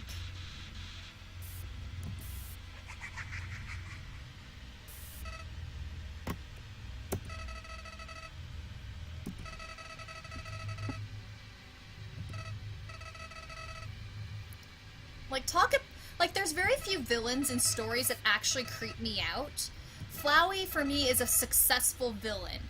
Because, or I guess antagonist would be a better word. I don't know. Villain works, too. Let's be real right here. But Flowey legitimately freaks you out. And literally gives you chills. There's so few villains that actually do that for me. So, absolutely love this character. I love the fact that we see the three circles, which is sort of like the three diamonds that you see in the Dreamer symbol. That old symbol that Gerson talked about. Just love this character so much.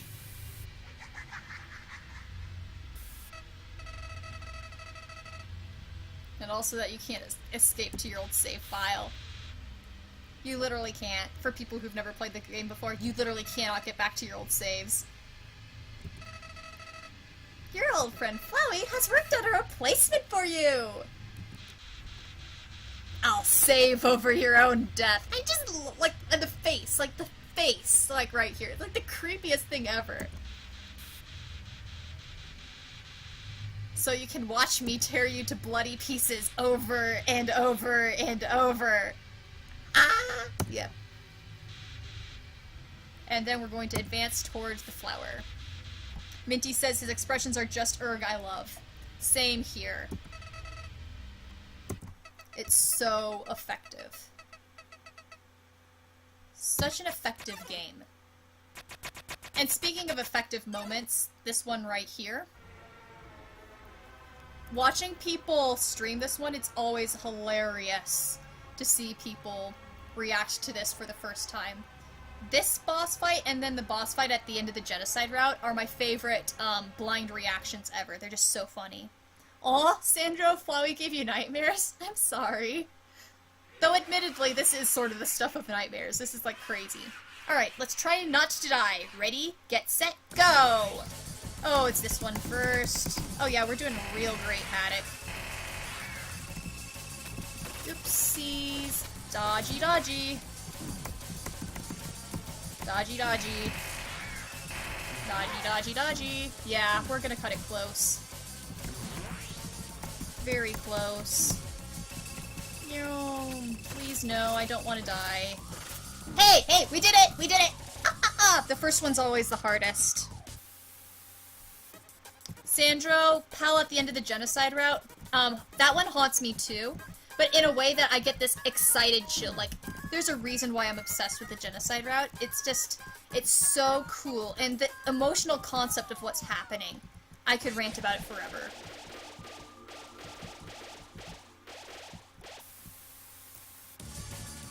Minty, you say it's creepy because it's realistic stuff in a pixelated game. That's an interesting thought. I think for me, what makes it so creepy, I don't know, it's because what's happening is it's literally a character taking over a game. Like, you're playing it, and literally the character has taken over the game you're playing. It's almost like there is a demon in your computer. And it's so effective just because, you know, I say, okay, I should actually pay attention. Sorry, I'm about to die. But yeah, it's like, Flowey is taking over the game. Like, it's basically what's happening. And so it's this crazy experience, and that's probably one of the reasons why I personally found it so creepy. Genocide route, it's a different reason. For me, it's more of the concept of what's happening that just hits my heart. Hits my heartstrings.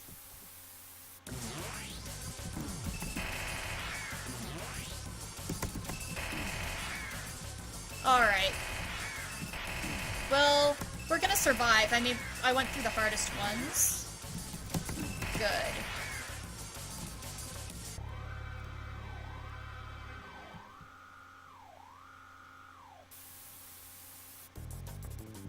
Alright. Ballet slipper time. As I get stabbed by a shoe.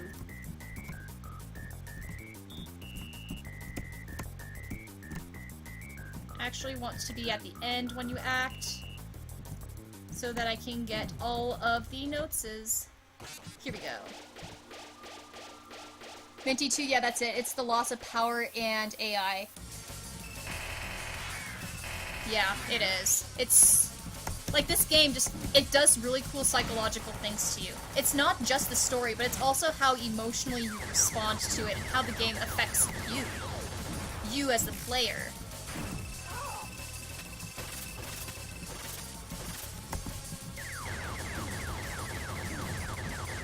Turnpike, and when you're in the little rooms with the souls, the bullets won't actually hurt you.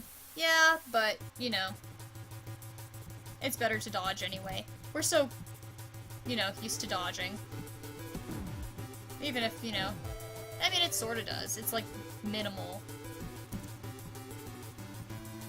Minty, yeah, it's nice that you can't die in those. It is nice. I mean, again, this boss fight isn't that hard. I wouldn't care if you didn't die, but it does make this part nice. I mean, you know, if you want the hard fights, go genocide route.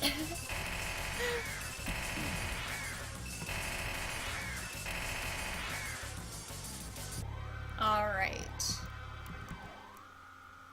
Sandra, I love how this game really knows how to mess with your mind. It seems to understand how we think. That's exactly it. You said that exactly right. The game does seem to understand how you think. The characters make commentary about how you're thinking, how you will think. The game totally just screws with you. And it's so cool because you don't expect it to do that.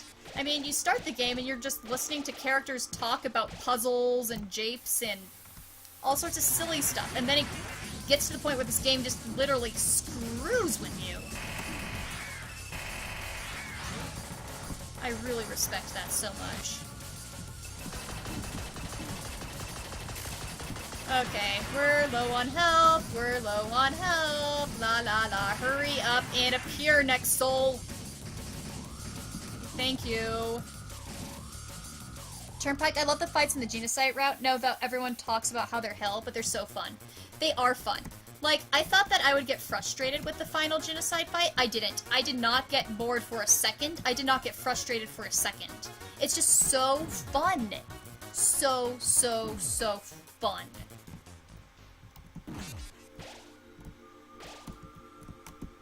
And I just, yeah, they're so fun. Like, it's a good hard. Minty, Toby's really good at knowing what people do and how they think. It's true. He does. And I think that's one of the reasons why this game is a bit special, is it's not just an adventure. it's an experience. It's a journey, it's just so much. Sandra, what scares me the most about Flowey, we tell his story, identify with him. He knows how we think because he thinks that way too. Yeah, that's true. It's true. Oh, whoa, I'm at the end of this fight. I did not realize I was so far along.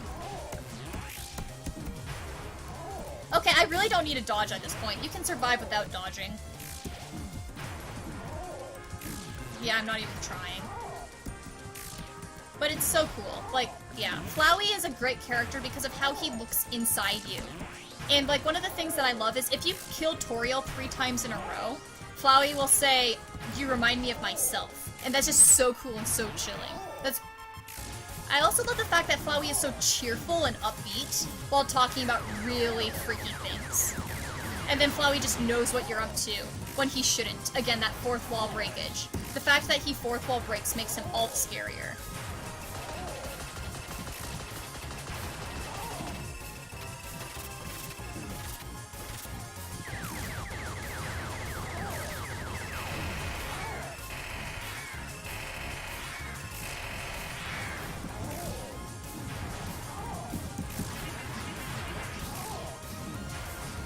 Talk about visual craziness, though. I wonder how long this took to program. Says someone who has 0 programming abilities.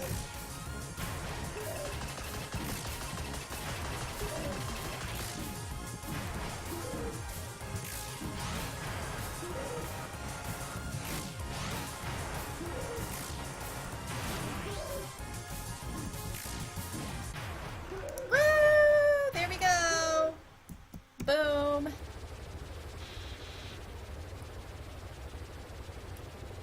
Oh, Turnpike, I didn't know that. So if you restart in the middle of the genocide, he says something like, well, that's okay, whatever you need to. That's really cool. That's really cool.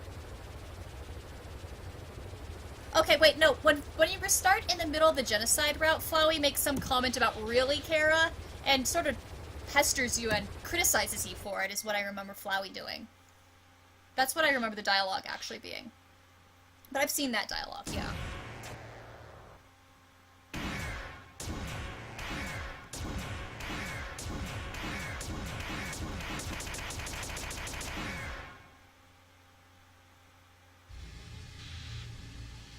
Sandro, I find it interesting that he understands our true objective. While the other characters think we want to escape the underground, Flowey knows what we want is to get a happy ending. That's really cool. I've never heard people talk about that quite so much, but you're right.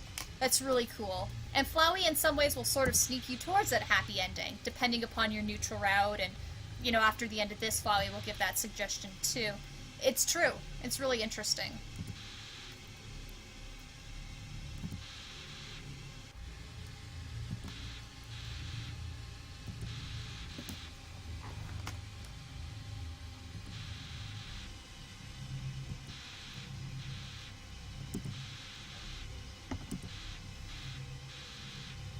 I love the motives in this game.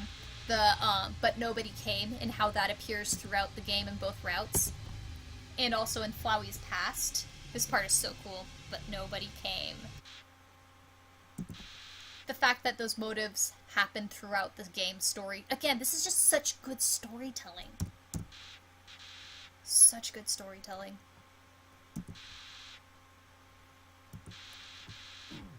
I forgot. Okay, sorry, I just tried to remember what that happened.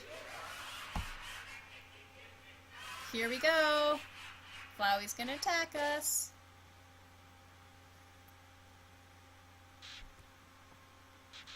Sandra, I could literally keep talking about Flowey for hours. Yes. Yes, please do. Please do. Flowey is worth talking about for hours. Let's be real, every single one of these characters is worth talking about for hours. But Flowey especially is so interesting. Turnpike, have you ever played Undertale Red? I know about Undertale Red, I have not actually played it myself. But yes, I do know about it. Alright. Boop. Here we go. Neutral ending. Oh, right, we have to do this. And let's mercy. Otherwise, things get a little bit more complicated. Minty, what Undertale Red? Undertale Red is a interesting fan boss fight. There were some people who actually thought that Undertale Red was a part of really Undertale, but it's a boss fight. Really well done. That's a fan-made. And Turnpike, it's like a fan-made extension. It's pretty fun. Yeah, I've never played it myself, but yeah. I should probably sometime, but I guess I'm just so focused on composing all the music for the Undertale fan game that I'm working on with some people. So, and once that fan game comes out, I'm going to be like telling you guys, okay guys, the fan game's out, please play this, because it's pretty cool. Sandra, let's kill him, evil laughs. Okay, this facial expression. Speaking of killing, I love this facial expression.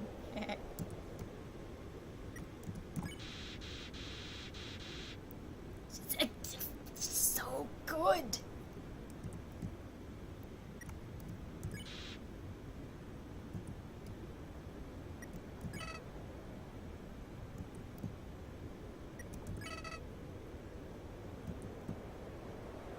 And then the themes of forgiveness and mercy that are so resplendent throughout this game are really interesting and cool.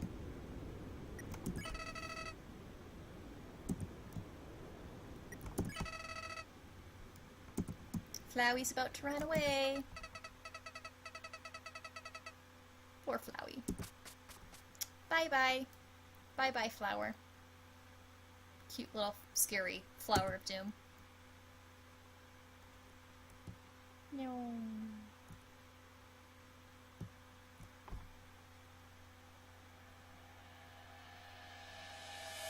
Ginger Han Solo, yes, I finally have time to sit down and watch and pay 100% for the first time in this whole stream. Ginger Han Solo, it's probably nearing the end of the stream, I'm sorry to say, and you just missed, like, the scariest, freakiest part. But, hey, it's cool that you can pay attention 100% for now. Yay! Turnpike, what game is it? I cannot talk much about the game that I'm doing. The game creators asked that we don't tell the gist of the story. So I can't talk too much about the fan game, except that I've seen the gift sets and screen caps of the game, and it looks beautiful. It looks like a really well-made game.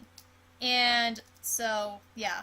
But I have played a few tracks, so some people can listen to the tracks. And listening to the tracks, you can maybe figure out what the fan game that I'm working on is about.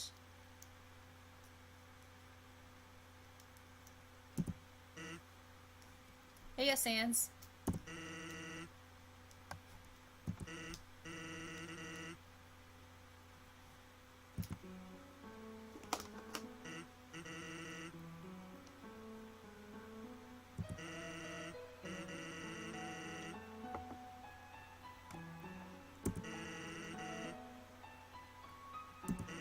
Alright. And there are like 200 billion different variations of the ending. I really love certain neutral endings. My favorite neutral endings are the Metaton ending and then the King Papyrus ending. Those are my two favorites. And then also Sans Alone. Those are my three favorite neutral endings, just because they're a good combination of hilarious and emotionally painful. Ginger Han Solo, it's okay. Running around is fine. Honestly, just thank you for coming to the stream. It's fun to be able to hang out with you and talk to you.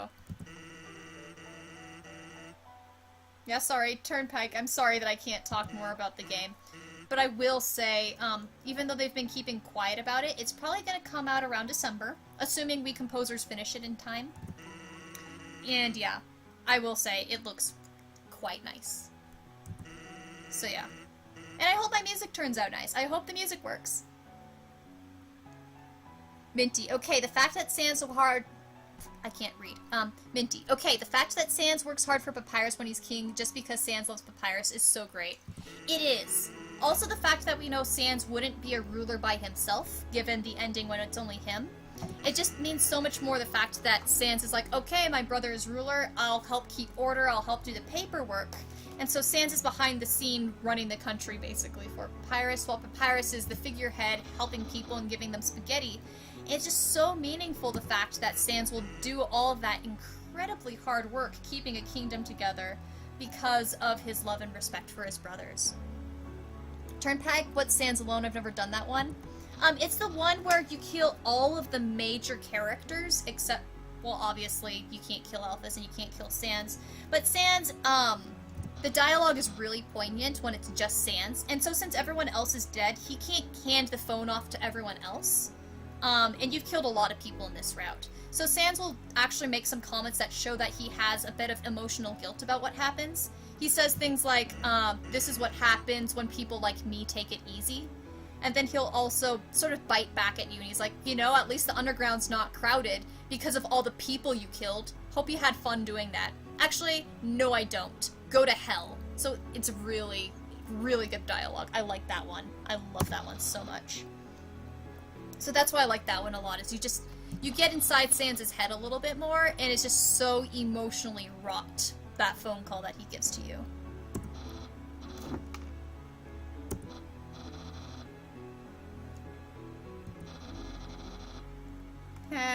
There we go. Happy Papyrus.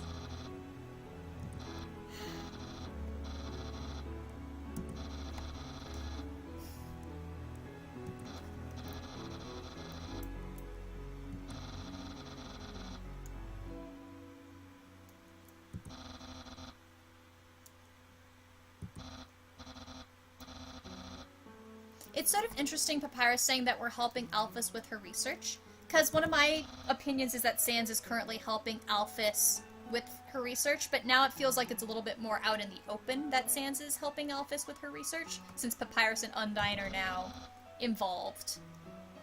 But I feel like Sans was always helping. Turnpike, that's goddamn heavy. Yeah, it is pretty heavy. It's a heavy one, and I like it. I like the feels. What can I say? I like the feels.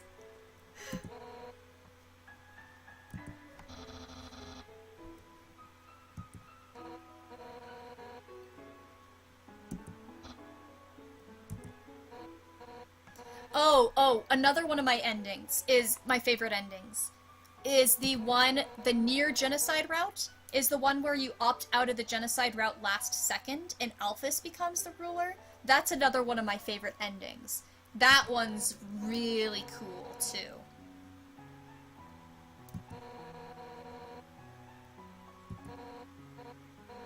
And Minty and Dragon Pride are arguing about about whose son Papyrus is. Papyrus is the son in all of our hearts. He is our precious Cinnabon baby. Let's be real. He is all of our son.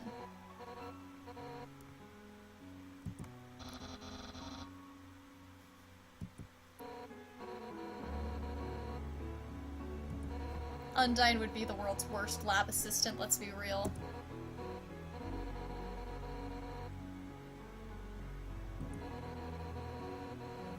And also, Undyne, I don't think it's a good idea to bench press 7 kids. I like how the endings have a combination of funny, happy things, and then sad things.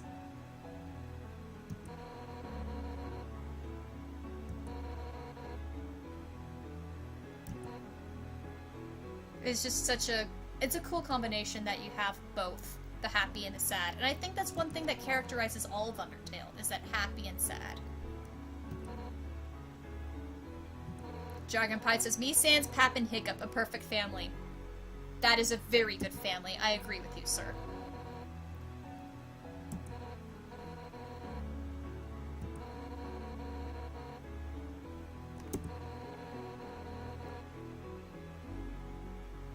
Sandra, I would really like to see Undyne as a gym teacher. I agree, and now that I think about it, I don't see many people write or art that. Undyne would be an entertaining gym teacher, let's be real. Turnpike, Papyrus isn't a sun, S-O-N, but a sun, S-U-N, a ray of sunshine, a perfect angel, a beautiful, pure little boy. Yes, your words exactly. Papyrus is a ray of sunshine. He is one of the most I love Papyrus. He's like, whenever I talk about cinnamon rolls, Papyrus is my definition of a cinnamon roll. Too good for this world, too pure. He really is.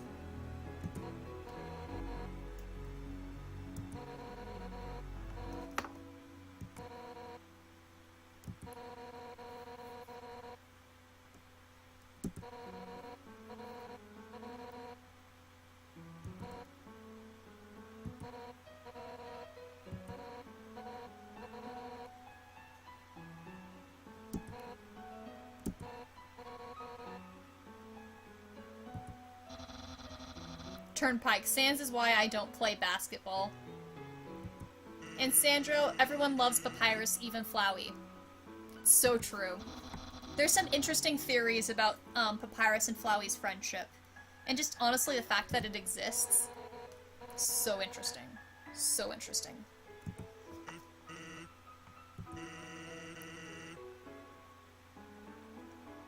And let's be real, this would exactly happen with Sansa's phone.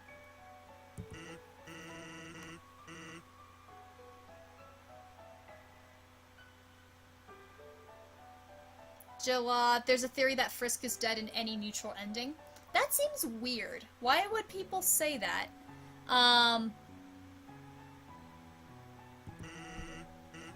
Since they don't have a monster soul to break the barrier. I don't know. I mean, it's an interesting idea, but Frisk could still get through, I would think. I don't know. I'd have to think about that more.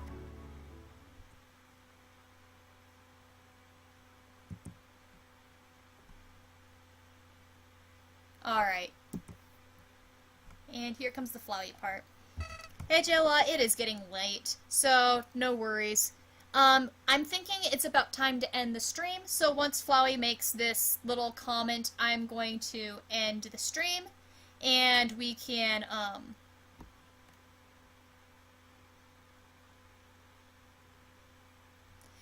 sorry, I got distracted. I'll finish the stream up right after this, and then we can continue next Sunday. Thank you guys so much for coming. I always have so much fun with you guys. It's a whole lot of fun.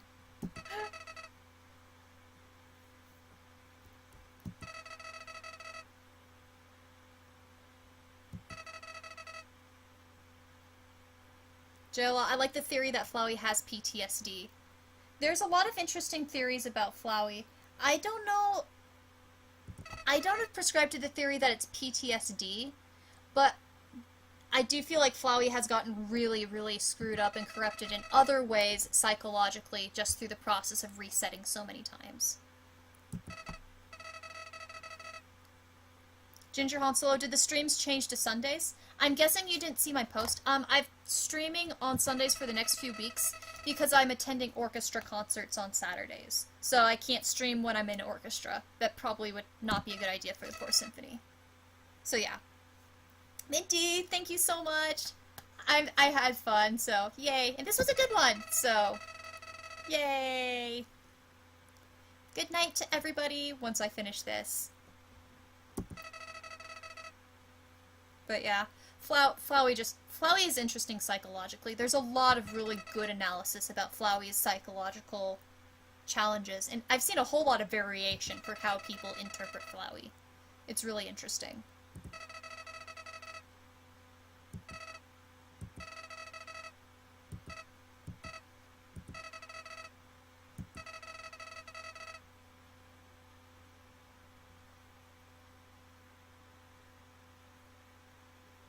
Sandra, well, Flowey sees everyone as we do. Characters, not people. I guess that's pretty much it. Yeah. Although the interesting thing is, Flowey didn't start that way. It's so interesting that Flowey changes through that. So, yeah.